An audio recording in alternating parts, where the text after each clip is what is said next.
Hi guys! Another day, another travel. So today po, quick tour tayo sa around Christchurch, New Zealand. Especially sa mga amazing architecture nila from old buildings to modern houses.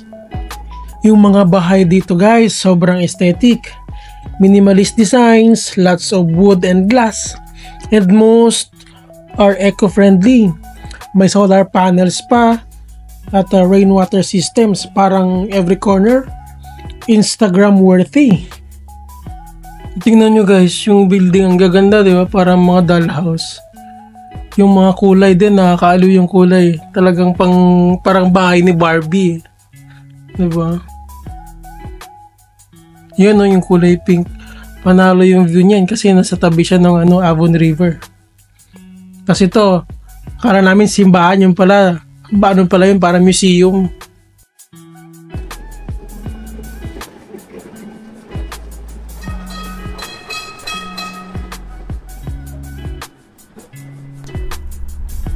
Yan nyo guys, pag nagpa-deliver ka sa Talabat or sa Noon or sa Shopee, hindi talaga maliligaw yung yung delivery boy kasi nga ang lalaki ng number kahit tasing ka, hindi ka mawawala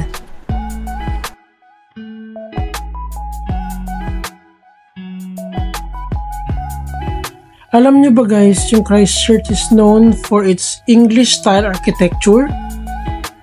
Gothic revival ang peg, lalo na yung mga churches and old buildings.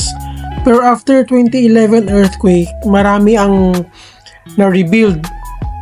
Kaya ngayon, may mix ng classic at modern vibes na dito sa Christchurch. So ayan na nga guys, kayo na balang tumingin dyan kung yung mga design ng bahay yan, iba-ibang klase. Iba't ibang klaseng dollhouse yung nandyan. Ang gaganda diba? Yan, sa park na kami naglalakad, picture taking. Yan yung convention center nila. Akala namin museum. Yun pala convention center. Yan yung train. Hindi pala train, tram pala, sorry. Kasi yan guys, yan? Parang mga inuman. Parang mga tambayan ng mga estudyante.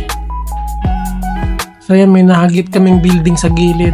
Ang ganda kasi ng design. Habang naglalakad kami.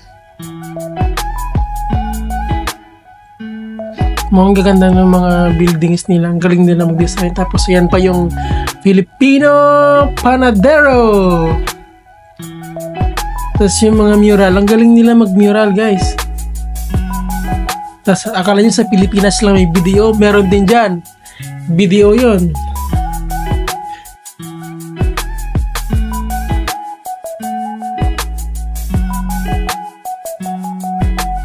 So guys, this is all for today. See you tomorrow.